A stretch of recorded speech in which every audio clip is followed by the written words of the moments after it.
This is my representation of number 8, strength, in the tarot. The usual depiction is a female figure with an infinity symbol above her head, and she is opening the mouth of a lion, basically taming the lion, subduing it in some way. There's no lions here, but there's a lot of fiery energy, so that I think is the association with the sun. So the female figure would be some representation of a goddess, and probably polar symbolism as well, sort of galactic pole, or Venus. That would also explain the fire energy here. In the centre, there's what looks like a lowercase d, and then there's an uppercase d on the right-hand side.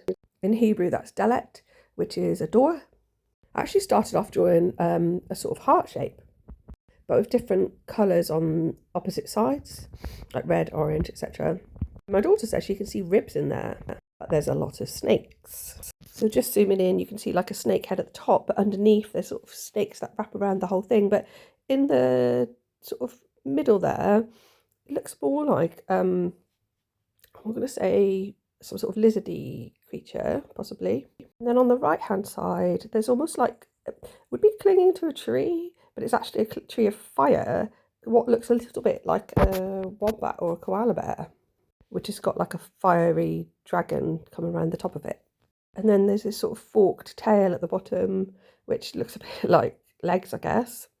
But about the way that's bent at the knee, that I think I've seen that before in a symbol, but I'm not quite sure.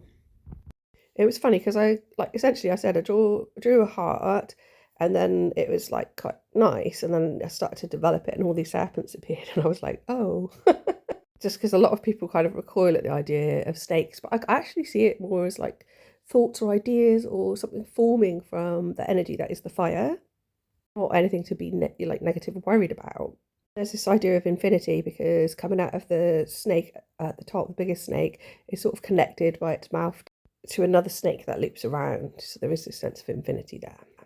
Thanks for listening, and please like and subscribe.